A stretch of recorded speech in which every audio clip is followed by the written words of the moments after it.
So the Cold War really defined Dwight D. Eisenhower's presidency. It was either him reacting to something the Soviets did, the U.S. military buildup resulting in changes in the civilian community, or Eisenhower selling certain measures as Cold War measures.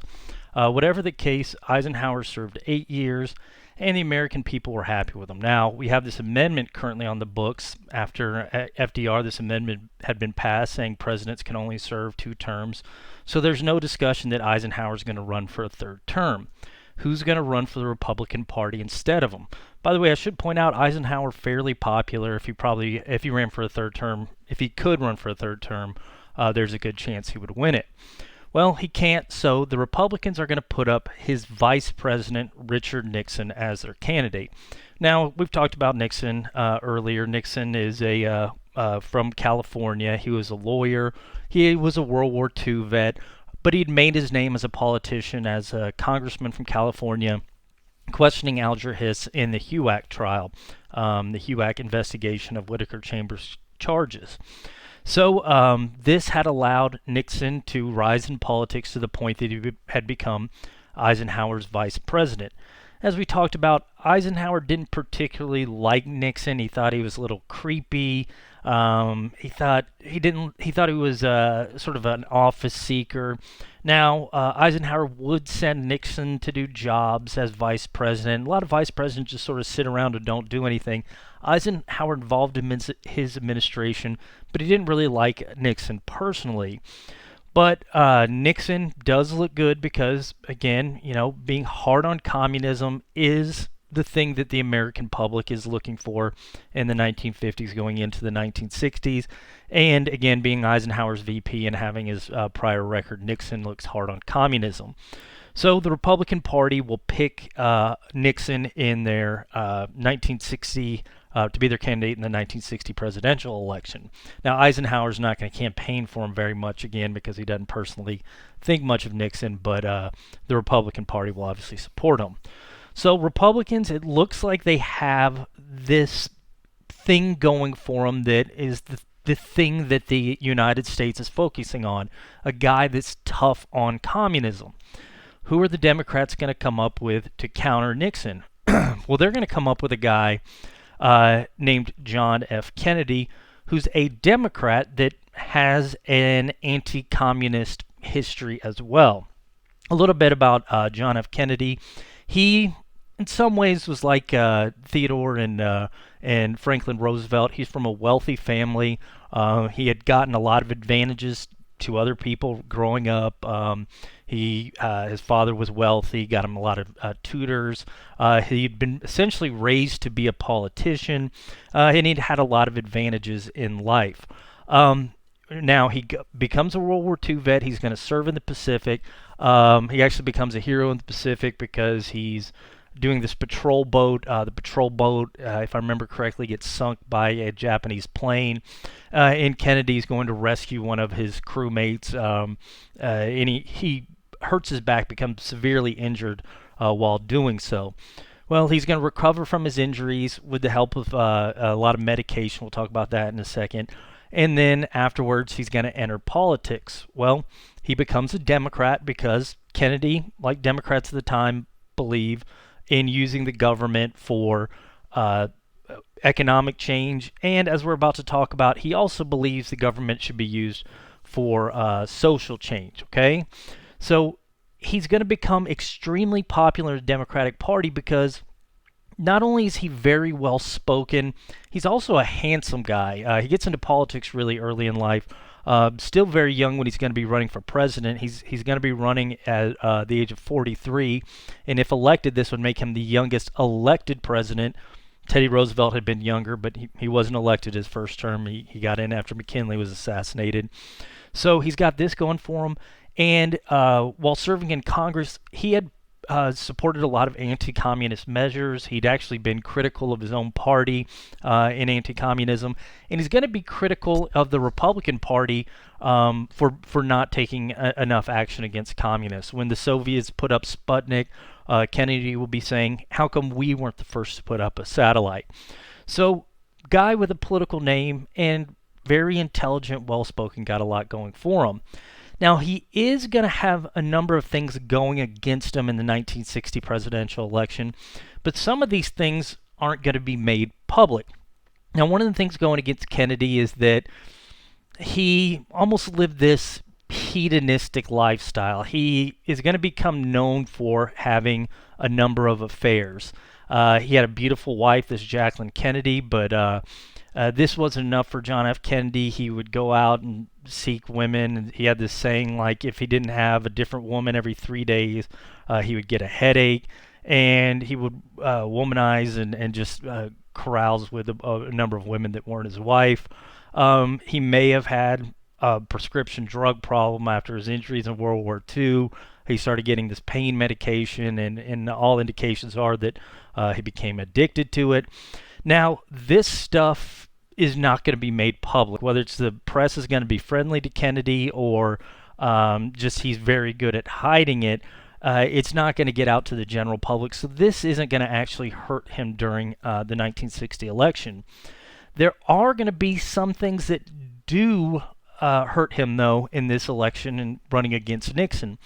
One of the things is that his youth really makes him appeal to some voters, particularly young voters, and a lot of people looking for, a fresh start for America. We got this young, handsome gentleman to lead us. So some people are happy with this youth. Other people view it as inexperienced. Nixon's older than Kennedy, not a whole lot older, but he's older, and so a lot of people take age with being wise, and so we have this young, inexperienced kid versus this older Nixon guy who, has time on his side as far as judgment. Another thing is going to be, hey, you've got a lot of anti-communist stuff going with you, Kennedy, but the Republican Party has made their name off anti-communism, and very few people have been harder on communism than Nixon. So if you had this who's the tougher on communist guy, it would definitively be Nixon instead of Kennedy. So the dealing with communism factor is definitely going to be in Nixon's favor. Another thing going against Kennedy is that he's Catholic. Now, the United States doesn't have nearly the anti-Catholic bias that it had in the 1800s or anything like that. And we'd had in 1928 the first Catholic member of the Democratic Party running as a major political candidate. So it's not something that is going to be a major factor, but still in the mid-1900s, 1960, you're going to see some people, the idea of a Catholic as a president, there's something uncomfortable there. Some people think because Catholics are supposed to listen to the edicts of the Pope, that if the Pope says something, involving American politics, he can basically order the president around as being the head of the Catholic Church. So some people would argue, being a Catholic would make the Pope the president of the United States, not John F. Kennedy. Again, this is a small percentage of the population, but as we'll see, this is going to be a close election. So something like that could definitely hurt Kennedy. But probably the thing that's going to absolutely hurt Kennedy more than anything else is that in 1960, the Democrats are going through a identity crisis, all right? So as we talked about in 1896, the Democrats changed their trajectory. The Democrats before 1896 had been this small government party. Again, the smaller the government, the better. These roots go back before the Civil War, and they were reinforced during Reconstruction when Republicans, and you sort of had this big government, and then Democrats, once they get back in power in the states, say, if that's what government means, we don't want any more of it. So you'd seen the Democratic Party become small government until 1896, William Jennings Bryan, and you see the populists merge with the Democrats. And the Democrats from that point until, as we'll talk about FDR, had become this party of economic change, or party of helping the little guy, not supporting big business. That's the Republicans' thing, but the Democrats had been, maybe we should use economic reform to help farmers, things like that, had become the party of economic reform. But in the early 1900s, 1896 and early 1900s, Democrats had been shying away from social issues, and this was because the Democratic Party base was in the South. Southerners don't want to vote Republican since Reconstruction. because of what happened during Reconstruction and before. And so the Democrats didn't want to pick up social issues because the Democratic base in the South was these white Southerners who had instituted measures like poll taxes, literacy tests, things like that to disenfranchise blacks. And some Democrats, particularly white Southern Democrats, didn't want the party to get involved in social issues because that could mean the national government becoming involved in civil rights.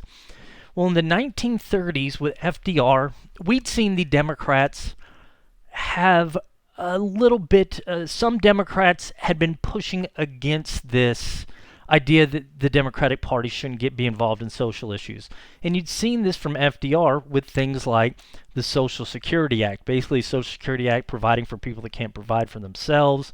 Eleanor Roosevelt herself had talked about getting involved in civil rights.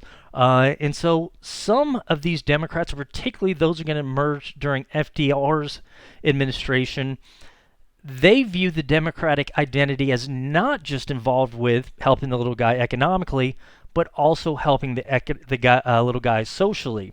So what had happened, not as much during FDR's administration, but after he gets out, is that some saw the Democratic Party as not their party any longer. Particularly, some white Southerners didn't like the government, the Democratic Party overstepping its bounds. They didn't like them getting involved in social issues. And some Democrats, like this guy right here, his name's Strom Thurmond. He's a senator from South Carolina. He actually serves a couple political positions in South Carolina. He and a number of Democrats, we're going to call these Dixiecrats, thought the Democratic Party was getting too involved in social issues, and they didn't like that some members of the Democratic Party that were coming in, particularly those from the Northeast, started looking at what is happening in the South, involvement with civil, and started talking about maybe if we're the party to help the little guy, maybe we should use the national government to help blacks in the South because they're being disenfranchised. So why shouldn't we extend this to social issues? So a small percentage of the Democratic Party had broken off into these Dixiecrats. Democratic Party, you're growing too big. We like big government when it involves economic issues. We don't like big government when it involves social issues. So you started seeing these Dixiecrats break off. They'd actually run their own candidate in the 48 election. In the 50s, there'd been some smaller Dixiecrats. And when Kennedy is going to be nominated as the Democratic Party candidate in 1960, some of these Dixiecrats are going to look at him, and Kennedy hadn't said very much about civil rights at all, but he's from Massachusetts, and a lot of these New Deal Democrats, as they would label the social reform Democrats, are from the Northeast. And some of these Southern Democrats are going to say, I don't want this Massachusetts guy who might enact civil rights reform as my representative for this party. And so you're going to see some Dixiecrats break off in the 1960 election and run their own candidate for the presidency. So we're going to talk about this a lot more. Just know that the Democratic Party is facing a crisis from within.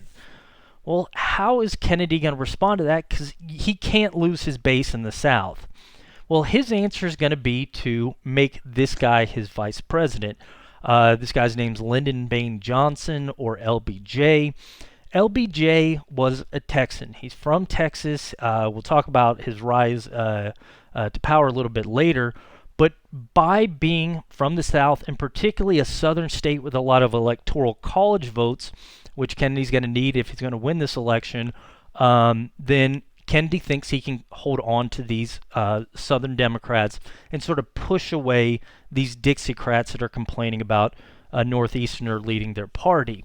So LBJ will become his candidate, his vice presidential candidate. Making this more interesting is the fact that Kennedy doesn't like LBJ. LBJ actually ran for the Democratic Party nomination in 1960 against Kennedy.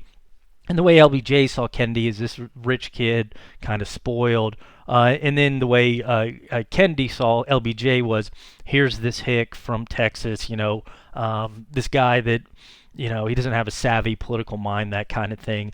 And the guys didn't like each other, but after Kennedy gets the nomination, he says, hey, this guy can help me get votes, so he makes LBJ his vice presidential candidate.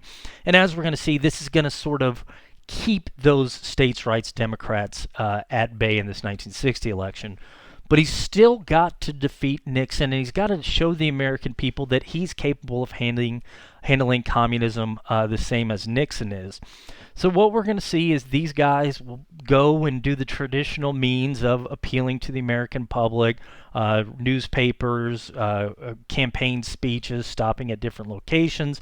But they're actually going to be the first to employ a different means of talking to the public, and this is going to be using television. Now, I don't want to say that Eisenhower hadn't completely used television, and you'd even seen FDR and Truman do it to an extent.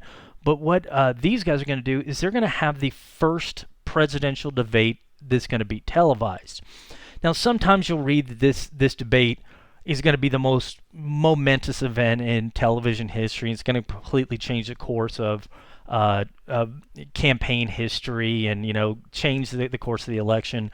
I don't know if that's true, but what happens is in these television debates, particularly this first one, you're going to have these two candidates get before this TV, and they're going to be asked a series of questions. And the way it's going to apparently, and there's no polls at the time that are going to say this, but apparently people listening on the radio are going to think that Nixon won this thing. His answers are more clear. But to people watching on TV, they see Nixon, and he just doesn't come off as personable and as intelligent as Kennedy does, because Kennedy is going to look sort of dignified. He's going to look presidential, and that just being handsome, the way he delivers his message, and people are going to be looking at Kennedy, and they're going to be drawn to him, not as much for the content of his words, but for this physical appeal. And again, this is not something that you'd seen before, because people, sure, they're maybe seeing when they go to the movies a newsreel about the presidents or something, or of course they're seeing pictures, but now you're actually having somebody speaking directly to you on these TVs. And again, TVs are getting around everywhere because the United States is doing so well economically. So some people argue that this boost and this sort of physical appeal is going to push Kennedy over the top with Nixon. And again, I think that's maybe a little bit of an exaggeration, but I understand the argument, because when votes are going to be counted, this will end up being the closest popular vote victory, or the closest popular vote in U.S. history. Kennedy is going to barely beat Nixon in the popular vote. He's going to win, and certainly not substantially, just a slight more in electoral votes. But Kennedy will end up winning this election, and a good chunk of this is going to be helpful because, again, they're going to stave off these states' rights Democrats. Again, the states' rights Democrats will win some votes will win Mississippi, and they're going to get some chunk in Alabama. In Oklahoma, they do their electoral college differently in those states. At least they did then. So Kennedy will barely win, but he is going to end up winning this thing. And again, it could be a multitude of different factors that are going to push his victory for him. So you certainly could say that his appearance on television would be one of them. All right, so we now have this young Democrat in office, and he's going to immediately be challenged by a number of issues. Well, one of the things that some people were expecting from Kennedy, you're from the Northeast, and part of your party is now talking about helping the little guy as far as social issues, getting involved in civil rights. As we'll talk about, Kennedy's not going to do anything for civil rights reform. Well, again, we'll talk about this, or do very little. Some people think that he understands that he's going to lose, part of his party base if he starts speaking out for issues for blacks. So he's not going to become involved in civil rights reform, at least not in his first term. He doesn't bring up the issue very much until he's kind of forced to. So he's not going to do that. He's going to sort of push off a lot of social issues. And again, a lot of people say it's because he's already worried about the next election. But one thing he's not going to be able to push off is dealing with the Soviet Union in this Cold War, because immediately upon taking the presidency, he's going to have to deal with a big issue involving America's southern neighbor, at least one of its southern neighbors, Cuba. And he's also going to have to deal with, before we go to Cuba, the fact that the Soviet Union has got a fairly new premier in this guy Nikita Khrushchev. So Joseph Stalin had only recently died. I believe it was 1957, although I could be off on that. And the Communist Party is going to put up this guy Nikita Khrushchev to start running the Soviet Union. And just the way the Soviet system works, Khrushchev, once the Communist Party picks him, he takes power, and then he's going to have not complete dictatorial authority, but he's going to start pushing the agenda of the Soviet Union. And Khrushchev, he's basically going to come out, and he's going to be he's not as foolhardy, certainly, as Stalin, but from his words, it feels like he's going to take an aggressive stance towards the United States. And as we're going to see, he's going to see when Kennedy comes into office, this young kid that perhaps the Soviet Union can take advantage of. Well, Khrushchev and Kennedy, both fairly new leaders of their country, are going to come into conflict early in Kennedy's administration over this country just to the south of the United States, Cuba. So last time we talked about Cuba, Cuba had been going through this war of independence with Spain, and essentially the United States had helped the Cuban people get their independence. But after the Spanish were defeated, the United States lets Cuba get independent. Remember, we had that Teller Amendment saying the U.S. promised not to bring Cuba as a colony. Didn't say that for Puerto Rico. U.S. had taken the Philippines and Guam and things like that from Spain. But Cuba was given its independence, but the U.S. had essentially sat behind Cuban leaders and made them give Guantanamo Bay, the United States, use as a base, and it basically made Cuba write into its constitution that the United States could intervene in Cuban affairs. And we'd seen a lot of U.S. businesses move in, buy up these previously Spanish-run businesses, and in a lot of ways, the United States had come to dominate the economy of Cuba. So while not directly under U.S. control, Cuba in a lot of ways was almost like this satellite of the United States. And because of this, Cuba's going to have a lot of the same social and economic issues that it had faced under Spain. You basically are going to see a lot of wealth leaving the country, this time towards the United States instead of Spain. You'd seen the handful of Cubans that did have money were a small percentage of the population, and the majority of Cubans, just like it had been under Spain, were poor farmers, not much prospect for social or economic upward mobility. If you're born poor in Cuba, you're probably going to die born in Cuba. And as we talked about, the United States, things aren't going to change politically, because if you get a politician in power that wants to change things, the U.S. is going to view this as a threat to its business interests. And what the U.S. will do is intervene militarily and install a U.S.-friendly government. Well, various leaders had taken over Cuba. Well, someone had taken over Cuba in the 1950s, a politician named Fulgencio Batista, okay? Batista, the U.S. liked him somewhat because he was U.S. friendly. He would do things to promote U.S. businesses, and so the U.S. approved of that. But he was also incredibly corrupt, so he would go further than even previous corrupt Cuban politicians in enriching himself at the expense of the Cuban people.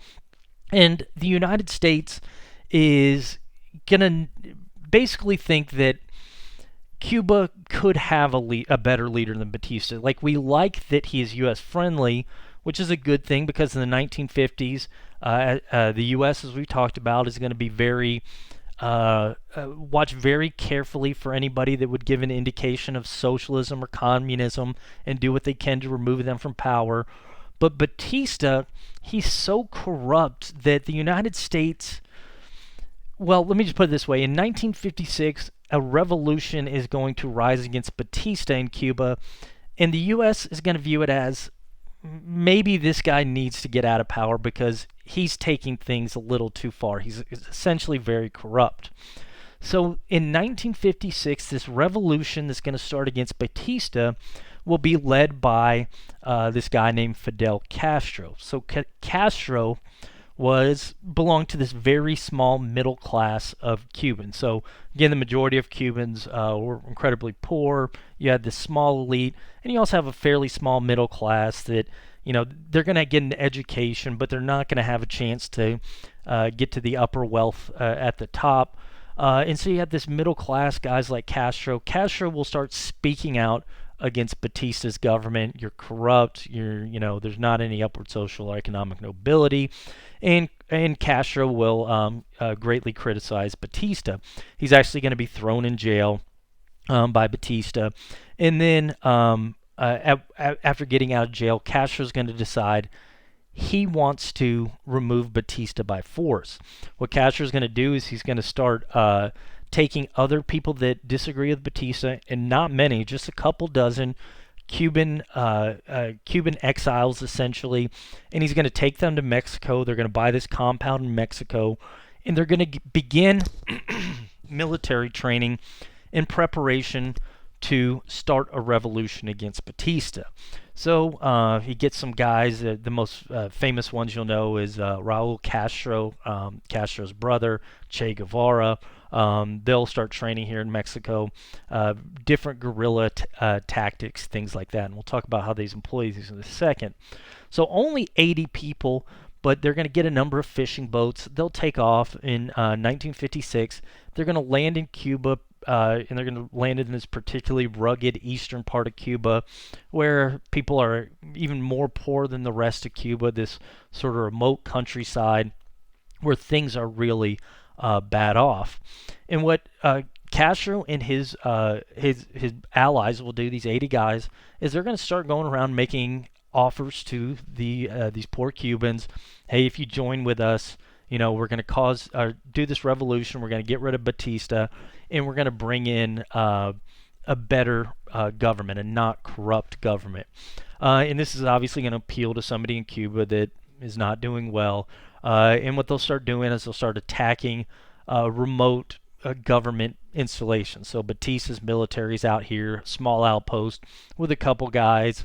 They'll attack that, kill those guys, take their weapons, and then go to the next village, add those people, and you start seeing 80 people turn into 1,000 people, then 10,000 people, and this revolution starts growing. 56, 57, 58. Well, what is Castro planning to do when he takes over Cuba? He's kind of vague about it, but you'll have a lot of people interested in what he has to say. And as a matter of fact, in the 50s, you see a lot of American reporters come down here, find their way into Castro's camp in the remote country, and they're going to ask him, and he's going to basically say, we're just going to get rid of corruption. We're going to put in a better leader than Batista. We're going to make this more democratic, okay? He does not say anything about socialism or communism, and he doesn't say this because he saw what happened in Guatemala and what happens in any Latin American country if you use those words. The United States will just start pumping in military aid, arms, that type of thing to support the anti-communist group. So he doesn't say anything about that, and he portrays his revolution as just to get Batista out of power, get a more fair, more democratic government in place. And so to a lot of Americans, they're reading about Castro 57, 58, 59. They're seeing this guy is as a hero. Hey, this guy's getting rid of corruption and he's promoting democracy in Cuba. All right, so Castro's revolution continues to grow until 59. After recruiting this large army, Castro and his forces will take over Havana. Batista, if you ever see the movie Godfather Part 2, they got a really interesting scene about this. Castro's forces will take over Havana, and Batista will go away. He's going to fly a plane, get out of Cuba, and now Castro is going to be in charge of installing a new government in Cuba. And again, at this point, the United States is just thinking, all right, this guy's going to come in. He's just going to be more fair than Batista. They're not worried at this point. But when Castro takes charge and he's personally going to take over Cuba, he's going to start instituting some changes that the U.S. doesn't like. And again, some of these things, the U.S., some of these things we don't know if he had planned from the beginning or if he gets in charge and he just sees us as the only answer to Cuba's problems. But one thing he starts doing is he starts to nationalize certain industries, like Cuba's sugar industry. The way he sees it is, and this would be correctly, he sees these sugar plantations are being run, a lot of them by U.S. businesses and a lot, other foreign countries, and, again, some by this elite in Cuba. And he sees the funds not go to the general Cuban public, but instead go to the elites or go out of the country. So he nationalizes the sugar industry. Now he'll pay the businessmen, at least initially, that own these things, hey, we're taking your sugar plantation, we're going to pay you for it, but it now belongs to the Cuban government. So the U.S. looks at this and he starts doing some social reforms that go a long way. He starts eventually seizing the property of some wealthy Cubans. And the U.S. looks at this in '59 and they start saying, maybe this guy's a socialist or a communist, and this guy starts to make the U.S. nervous, okay? All right, well, when this happens, this Eisenhower's in charge, and his response to Castro's government is going to be to start putting embargoes on Cuban products. So we don't want Cuban sugar sold in the United States or Cuban tobacco sold in the United States because these things are being nationalized. So we're going to hurt Cuba economically, and the thought process is that eventually, Cuban people will maybe get rid of Castro because things are going to become worse off than they were even under Batista. So we'll put economic pressure. Well, when this happens, nobody's buying Cuban sugar or Cuban cigars anymore. Castro is going to say, all right, I'm going to be out of power here if I can't sell these goods. U.S. won't buy them, and actually the U.S. is going to encourage its allies, Britain, France, to not be buying Cuban goods. So who's got money that could potentially buy these things? Well, Castro will reach out to the Soviet Union. Castro will decide, if the United States won't buy these products, I'll maybe start selling the sugar to the Soviet Union. Okay, so he starts doing this, and he starts to refer to himself as a communist even. So he makes this partnership with Khrushchev, and because the Cubans are now going to be relying on the Soviets for their economy to grow, because you got to have somebody to sell something to, then he wants to earn the favor of the Soviets. Some people argue, and this is, I think, even still up for debate today, whether he was actually a communist beforehand or the fact that he doesn't have anybody to sell his stuff to except for the Soviet Union pushes him to become a communist, pushes him to become closer to the Soviet Union. Whatever the case is, he starts this close economic alliance with the Soviet Union in 1960 as a result of these U.S. embargoes. Again, it may be his plan all along, but some people look at it as the U.S. sort of pushing him, and he didn't have any other choice.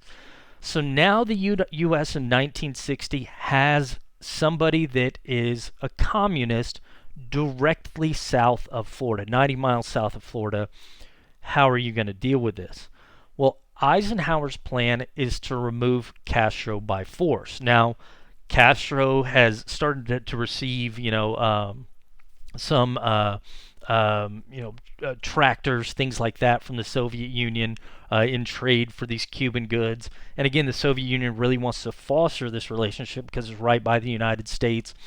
And a lot of the Cuban people are on board with what Castro's doing. A lot, by the way, had taken refuge in Florida, and we'll talk about those guys in a second. So what do we do about this guy? Do we launch an invasion of him? Well, right now you're in this precarious situation with the Soviet Union. If they're saying they're allies of the United States, or I'm sorry, of Cuba, could this make this Cold War hot? So the U.S. doesn't necessarily want to invade, at least not at this point.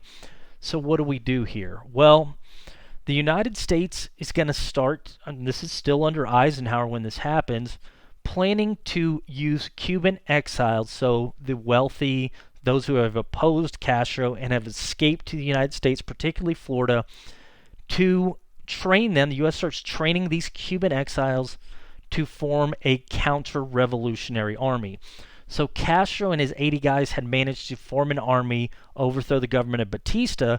Well, Eisenhower's idea is to form an army of Cuban exiles, those wealthy who had started to get their property seized from Castro, those who didn't like the way Castro was running things, fled to the United States. Take these guys, train them, use U.S. military advisors, set up camps in Florida, show them how to fire weapons, show them how to do anti-insurgency warfare and counterinsurgency warfare, and then get them on Cuba and do a counter-revolution and overthrow Castro. So Castro was able to do it. Batista, the guys we train in Florida, will do it to Castro. Well, Eisenhower starts his training in 1960, but he leaves office in January 1961, so he's not able to carry it through to fruition, and he's going to hand this program off to Kennedy. So Kennedy takes over. Eisenhower's been setting this up. He's got this unfriendly government to the south of him. Kennedy had gotten into power saying he's going to be tough on communism. Should he follow up with Eisenhower's plan? Should he scrap it? Should he do something new? Well, what Kennedy's going to decide to do is to continue with Eisenhower's plan of using Cuban revolutionaries against Castro. In April 1961, right after Kennedy takes power, with U.S. assistance, they're going to drop these Cuban exiles off at this Bay of Pigs in southern Cuba, with again the idea that they get into the Cuban countryside, start rallying anti-Castro support among the Cubans, and then overthrow Castro, reinstall a government that's friendly to the United States. Again, hypothetically, the U.S. could have lent help directly involved, had U.S. soldiers with these guys, but at the time, Kennedy thought that's not necessary. These guys will take over, and there's this thought that, again, if we directly invade, it might turn this Cold War hot. So we'll just send these exiles, and when we send these exiles, they'll take out Castro. And so it's basically leave this as a local matter. It's a proxy war, just like the proxy wars we've talked about before. So these exiles, they land, and almost immediately Castro is going to detect their landing, surround them. They're not going to get out into the countryside, and these exiles will start being bombarded by Castro's forces, and eventually they're going to have to either die or they're going to have to surrender to Castro. So this plan turns out to be a disaster. Some people have been calling on the U.S. to bomb in support of the exiles, but again, that's direct government U.S. involvement, worried about escalation, things like that. So the U.S. doesn't do anything like that, and these exiles die or are arrested by Castro. And the Bay of Pigs invasion turns out to be a tremendous failure. Well, what now? Well, now Castro, already economically allied with the Soviet Union, this is going to get him to say, the United States wants me gone. They're basically trying to invade. They tried to do it with Cuban exiles. Next step, they're going to do it with the U.S. Army. So I've got to do something. I've got to cement my relationship with the Soviet Union. So he's going to reach out to Khrushchev, and he's going to ask for military support. I want to prevent the U.S. from invading. And again, he just has to look around the rest of Latin America, see guys like Salvador Allende who were overthrown in U.S. coups, and say, that's going to happen to me unless I do something to protect myself. So he's going to say to the Soviet Union, why don't you put either Soviet bases in Cuba or some of those nice nuclear weapons here to defend me? Again, he may have ended up doing this anyway, but some people would argue that the U.S. pushed him to do it. It's open to interpretation. So, with this in mind, Castro will invite the Soviet Union to start participating in Cuba militarily. Well, this is the situation in October 1962 when U.S. planes are going to fly over Cuba, and U.S. spy planes. The U.S. has built these U-2 planes. It's what the band's named after, that have these huge lenses They'll start flying over Cuba to take pictures, and some of these planes start coming back with images that parts of Cuba had been cleared out for soccer fields. So they start looking, and some trees have been cleared out, and there's a soccer field. Now, if you go to just about anywhere else in Latin America, this isn't a this wouldn't be anything strange, because soccer's big in Latin America, major sport in just about every Latin American country, but not Cuba, because of the heavy U.S. influence Cuba's had for the 20th century. Baseball was popular there. When Americans came down, American businessmen, they promoted baseball. They would, when the radio started spreading everywhere, they'd listen to baseball games. Cuban people start picking it up. Castro himself loved baseball. At one point, he became essentially minor league, or kind of almost got in the minor league in the MLB. There's a lot of misinformation with that, but he loved baseball. But in general, the Cuban people like baseball. They don't like soccer. Well, why the heck are these soccer fields here? Well, the U.S. is going to start looking closer at these spy satellite photos, and they're going to see right by these soccer fields that there are these things shaped like missiles, and it's going to become apparent to Kennedy that the Soviets are setting up nuclear weapons in Florida. All right, at this point, the Soviets had developed their own ICBMs, but ICBM technology is not where it's going to be later, to where they can fire anywhere in the United States. If you have an ICBM and you send it over from the Soviet Union, I think maybe you can hit Alaska, a couple places. The Soviets are also in the process of testing these submarines. They could pop up, fire these nuclear weapons. But even then, most of the United States is still safe from Soviet nuclear weapons. But if you have it right here in Florida, or off the coast of Florida, what this does is it's essentially going to open up a huge chunk of the United States that would either be difficult for the Soviets to hit or impossible for the Soviets to hit, now is open to attack. So again, in a couple years, this is almost going to be irrelevant, because the Soviets can hit anywhere anyway with their new ICBM technology. But now you have these sites directly south, and they can fire at the U.S. and destroy huge chunks of the United States with this active. This is scary. Now, by the way, this is what the Soviet Union had been experiencing for a long time, because the U.S. had its bases stationed in Western Europe. They've got missiles in places like Turkey aimed at the Soviets. So from the Soviet perspective, this is just putting us on equal grounds as the United States. But to people in the United States, this is frightening. So what are you going to do about this, Kennedy? How do you deal with this? Again, fairly young guy, fairly new to the presidency. How do you deal with it? Well, some people say to Kennedy, some of his military advisors, again, we have this Joint Chiefs of Staff now, will say, we've got to nuclear strike Cuba. We got to bomb this thing. Just get rid of all the nuclear sites, destroy it. Bunch of problems with this thing. One, you bomb Cuba, wind blows the wrong way, bottom half of Florida is now covered under a cloud of radiation. You kill American citizens as well. Two, you nuclear bombs. There's Soviets in there helping the Cubans assemble them, and actually the Soviets are going to be running these nuclear sites. So if you launch a nuclear weapon, then you're killing Soviets. Maybe the Soviets look at that. All right, this is our cue to launch what nuclear weapons we have at the United States, launch them at France, Britain, or let's send the Soviet army into Germany and then France and then just take over Europe. This could trigger World War III. So that is going to be put to the side. Well, what about invading Cuba? All right, we're 90 miles away. We got the weapon, or we got the army. We have the transports to get the U.S. down there. Why don't we just send the U.S. Army in and just take the weapons over? Again, you have some of the issues there that you could kill Soviet soldiers, maybe escalate things. But there's also the fact that some of the weapons that Soviets brought in were like these nuclear. How would you describe this? Like a rocket launcher with a nuclear warhead on the top. So if the U.S. tried to land on the beaches of North Cuba, they might get blown up by a small nuclear explosion fired off a rocket launcher. You're going to lose a ton of American lives. Now, you'll probably eventually take Cuba, but again, it's going to be at the cost of a lot of American lives. And, You might escalate things anyway. Well, some people are going to say, well, what if we launch just an air attack on Cuba and we just aim specifically at those missile sites, just destroy the missile sites with our planes? So, all right, send our planes down.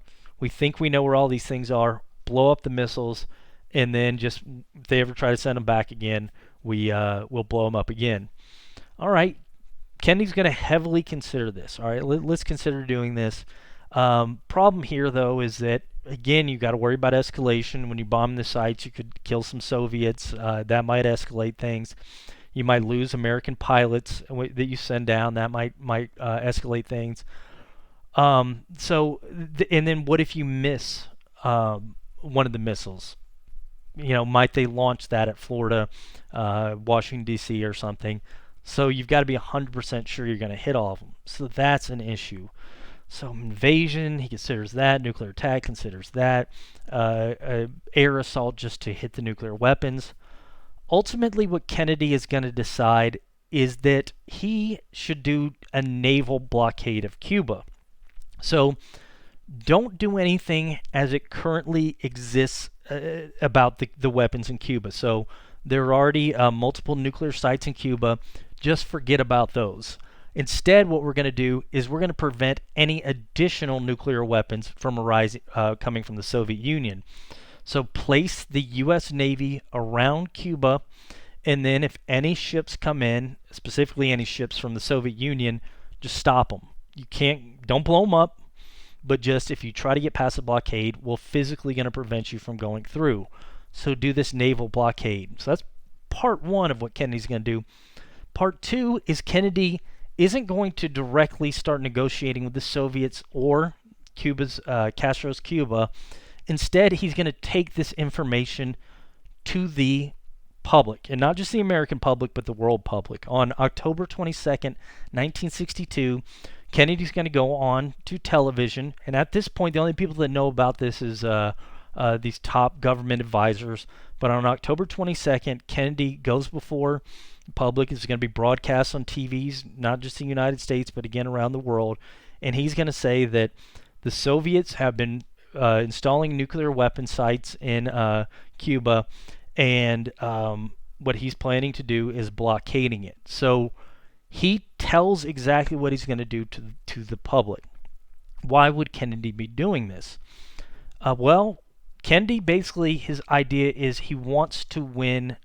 He wants it to make it look like the Soviets are being the aggressors here, which you could argue that they were, but the Soviets would argue, hey, you've got a bunch of missiles right beside us. We're just evening the field. But what Kennedy's doing by getting out in front of this is basically getting the public. He's setting the narrative. That's a good way of putting it. So we're just sitting here defenseless, and the Soviets and the Cubans took this aggressive action in putting these missiles that are on our doorstep. He makes this public, and he basically says we're not going to allow any additional weapons there. We're going to blockade Cuba, and we're acting for the defense of the United States. Well, if you're in the United States, you hear about this. The Soviets, as they're going to make clear, they say that we're not going to back down. The United States says we're not going to back down. And if you're in the United States, especially in this area, you know the missiles are set up, or you think they're about to be set up. This is frightening, and if you're in the Soviet Union, it's frightening too, because you know that if you launch one of your missiles to the United States, U.S. missiles from Turkey, from Western Europe, planes and these rockets are going to start flying over, and things are going to start to get destroyed. So both sides look at this as, one wrong move here, we could die. This is, a lot of people say this, and I'd agree, closest we're going to get to Armageddon. Some other people will point to some other instances, but I think this is probably the closest U.S. is going to get. So this is the situation in October 22nd. He makes this announcement. Well, on October 25th, the Soviets are going to decide to test this blockade. You have a number of Soviet ships escorted by Soviet military ships come in here and try to bring these weapons and other materials through the U.S. blockade. U.S. is going to physically block the ships from coming through. there's actually a miscommunication where a submarine basically gets the wrong orders, or the captain makes the wrong decision, thinks about firing on an American ship. If that had happened, the U.S. had then retaliated, destroyed these Soviet ships. Who knows what could have happened, but thankfully both sides end up backing down in that confrontation. But here it is, sitting at the brink of destruction. Well, what are we going to do? Well, obviously neither side wants to die. Neither of these guys wants to see their people blown up, but both of them don't want to go to their people and say we lost this thing either. The Soviets don't want to back down, remove the missiles, and then Kennedy, he doesn't want the missiles at the U.S.'s doorstep. So how could we deal with this? Well, it's going to be interesting because there's no direct line of communication between the White House and the Kremlin. You have U.S. Embassy in the Soviet Union, but make an appointment with the Kremlin and then direct communication is kind of difficult. So that's actually going to be a problem because these guys can't come to terms with how to get out of this looking like, in a way that's positive for them and positive for both of their people. So what you're going to see is they're going to have to use back channels to communicate with one another.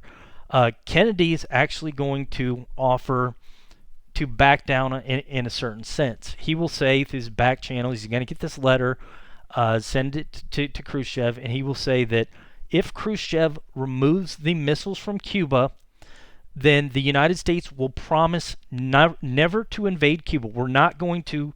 We have that thing, the agreement in the Cuban Constitution, which Castro basically thrown in the garbage. But the U.S. basically thinks it has the right to invade Cuba when it wants. Kennedy's going to say, we will promise never to invade Cuba. We won't do it. And we will remove our missiles from Turkey if Khrushchev will remove the missiles from Cuba. So we'll promise not to invade Cuba so it can stay there, it can be communist. We won't invade. And we'll remove our missiles from Turkey. Now, Kennedy's going to say we're not going to do it for 6 months. So we're going to want a little bit of a delay to do it. But you remove your missiles from Cuba, and then again we'll remove ours from Turkey, and we'll promise not to invade Cuba. That's a lot of concessions, but Kennedy makes this offer. Khrushchev's going to read it, and he, through these back channels, will agree to it. He says, all right, this is good. You can basically, we'll make this public. So he sends a letter back to Kennedy. Well, almost immediately after this, a couple hours later, there's going to be a second letter sent saying no deal. So he gets this first letter through these back channels and says, yes, we have a deal. Second letter says, no deal, we're not doing this. So what happened here? A lot of people think Khrushchev was really drunk. He's worried that, vodka or whatever. He's worried that there's about to be a nuclear war. Doesn't want to be the guy that brought the world to nuclear war. He gets these concessions from Kennedy, which are fair concessions, and he says, yeah, let's do it, and he just agrees to it. But then he falls asleep, wakes up, and is like, what the hell did I do last night? Oh, I agreed to that? I probably could have gotten more stuff. And basically he's going to write a second letter saying, no deal, we want more if we remove our missiles from Cuba. So if you're Kennedy, you receive these two different letters, how you're supposed to respond to them. Well, what Kennedy does is he just ignores the second letter. He's going to take the first letter and he's going to bring it to the world, bring it to the public and say, we've reached an understanding. The Soviets have agreed to remove their missiles from Cuba. We're going to agree not to invade Cuba. Now, the Turkey provision, the U.S. will say, we want that private and we're not going to do it for a couple months. So Kennedy basically wants to do this to save face. So we'll remove ours from Turkey, but we're not going to say anything about it, and we're not going to do it for 6 months, but we're going to agree not to invade Cuba. You agree to remove your weapons from Cuba. So he announces it, and then the Soviet Union is going to agree to it. Again, they sent the second letter. Now they basically have to ignore it because Kennedy's showing the world the first letter. So a couple of things from this. They both will abide by what they said. The U.S. isn't going to invade Cuba. The U.S. is going to remove its weapons from Turkey privately 6 months later, and the Soviets will remove their weapons from Cuba. By the way, Castro's really upset that the Soviets do this. By this point, Castro has become ardently communist, and he thinks Khrushchev's backing down to the U.S. by doing this. But again, they're not his weapons, so he can't do anything. But this is the closest the world gets to nuclear war. I really think so. There's, there's a couple other instances people point to. But here's the thing. PR-wise, this looks like the U.S. and it looks like Kennedy stared the Soviets in the face and got them to back down. So the public only knows about the weapon removal from Cuba, and it only knows about weapons removed from Cuba, and it knows about the U.S. agreed not to invade Cuba. But basically, it looks like the Soviets took an aggressive stance, then backed down. Well, in reality, it's kind of a Soviet victory, because if you go back before this thing started, before the Soviets put weapons in Cuba, they had 0 weapons in Cuba, and they had U.S. weapons in Turkey sitting there staring them in the face, and they had an uncertainty whether the United States was going to invade. Now, after this, they still have 0 weapons in Cuba because they removed the ones they put there, but now the U.S. doesn't have weapons in Turkey, and now they have this guarantee the U.S. isn't going to invade their ally in Cuba. So, strategy-wise, logistically, whatever you want to say, this is a Soviet victory, but the American public and the world in general doesn't know about the Turkey part. So it looks like, again, the U.S. won this thing. As a matter of fact, Khrushchev is going to be very unpopular in the Soviet Union after this. Later on, he's going to try to explain things, but they'll be like, no, you back down in front of this young American president, and he'll be removed from power after a couple years. But it is actually a victory on his part, but PR-wise, it's going to be defeat for the Soviet Union. So tactically, there we go. Tactically, a Soviet victory, but PR-wise, it's a Soviet defeat. All right, so in spite of that, we are going to see both sides calm their ass down. Both sides get scared about what's happened here. This sort of aggression in the fact that these guys, just one misstep gets these guys incredibly nervous.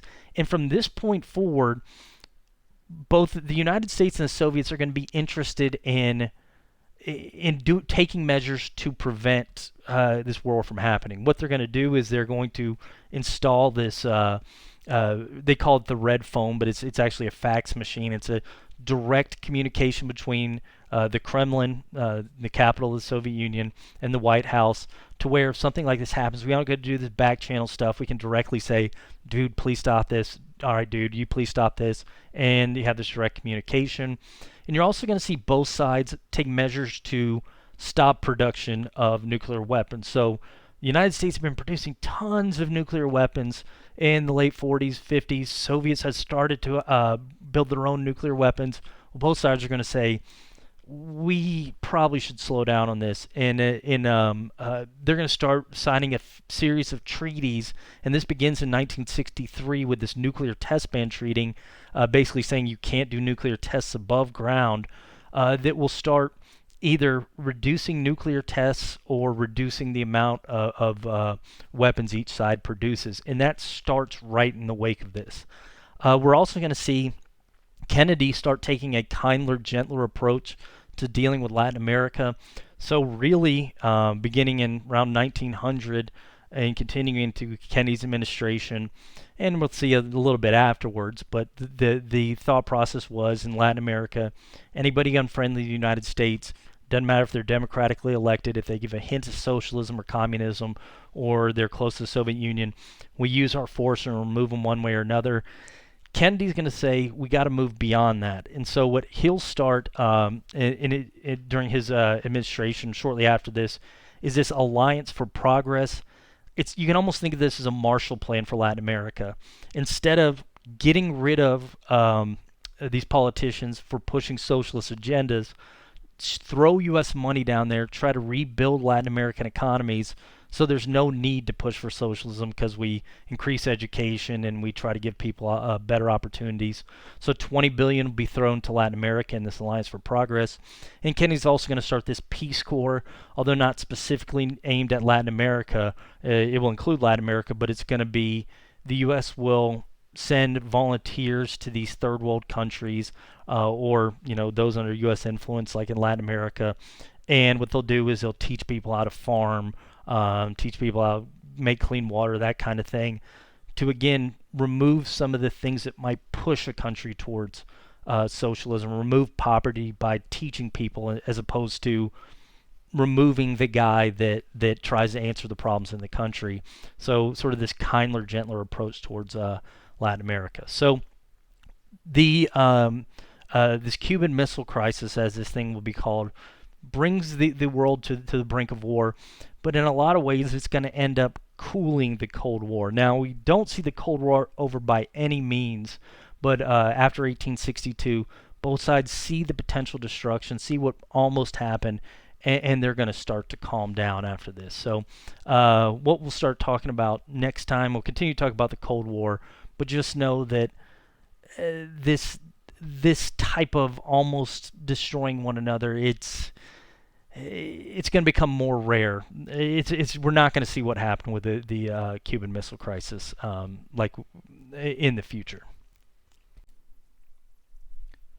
While JFK was making excellent strides in the Cold War and calming tensions between the United States and the Soviet Union, he was doing almost nothing for civil rights. And so a lot of civil rights leaders like MLK, who had come out and endorsed JFK in the 1960 election, are going to start trying to force his hand.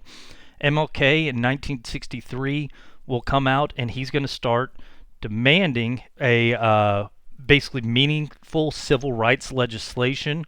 We need something to end these poll taxes, these literacy tests in the South.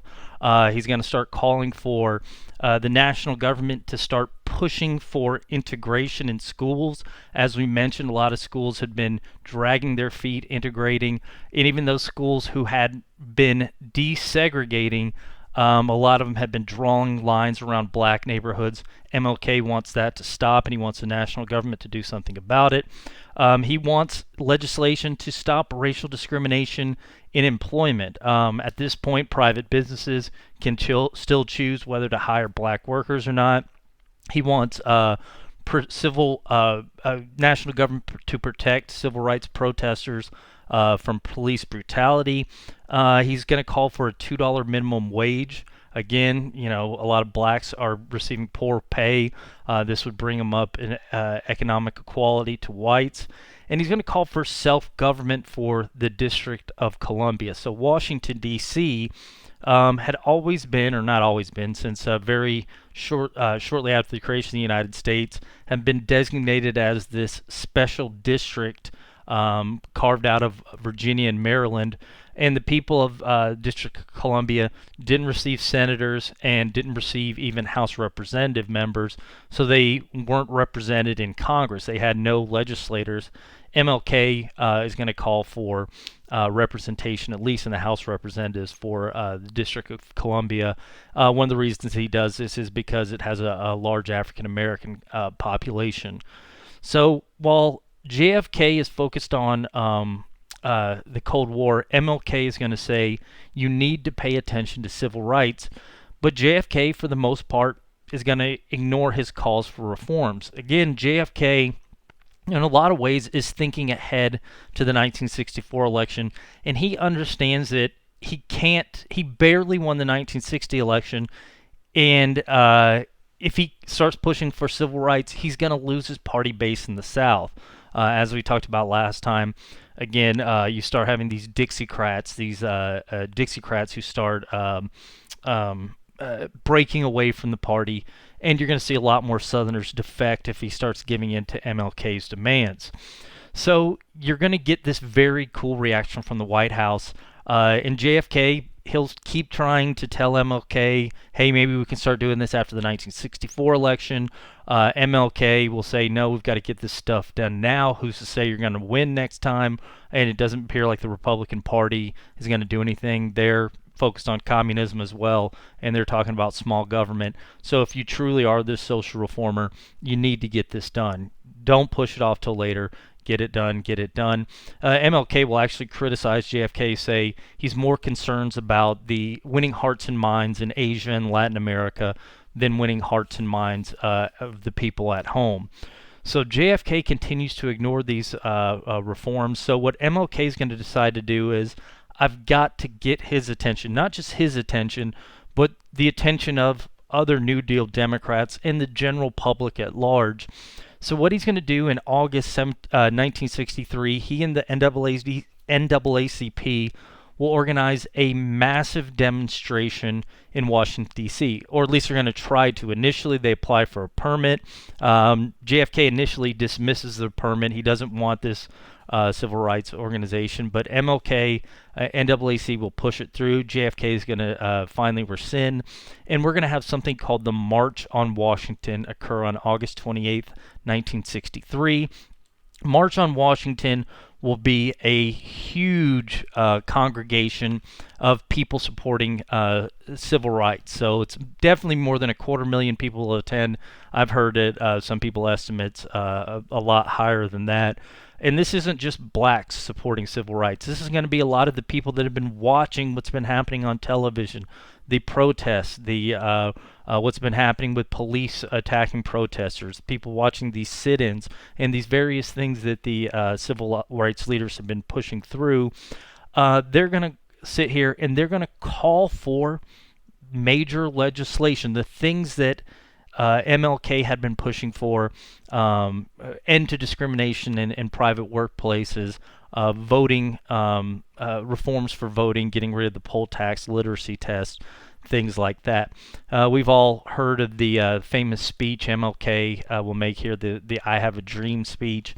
He's going to be one of a number of speakers, and this is going to get the nation's attention. Basically, there'd been a lot of people in the North and the West that have been on the fence, and I should say there's still going to be some on the fence after this, but basically this will tell the public something needs to be done. We need civil rights legislation.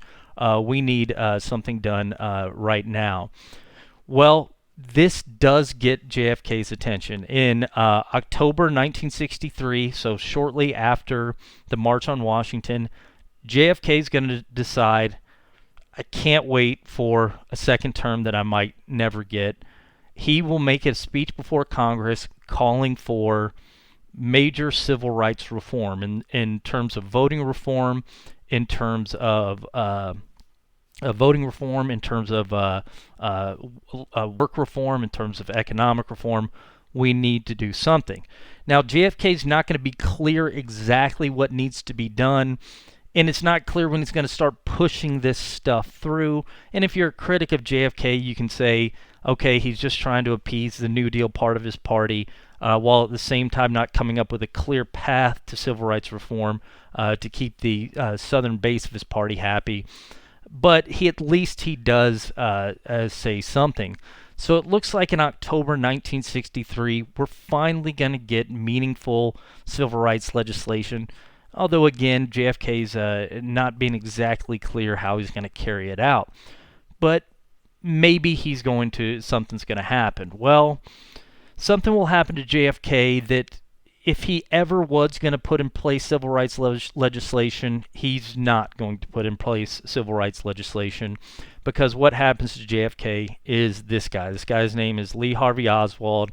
He, as we all know, is going to assassinate JFK on November 22nd, 1963, while JFK is paying a visit to Dallas. A lot of people in Dallas, if you ever read about this time period, upset with JFK. You have a lot of people that are these old school Democrats, don't like this guy from Massachusetts and his New Deal gang talking about civil rights legislation. That's not why Lee Harvey Oswald is upset with JFK. Lee Harvey Oswald is actually a communist who had actually visited the Soviet Union. He believes JFK represents this capitalist elite. And so he's going to determine to shoot JFK. Now, I love conspiracy theories.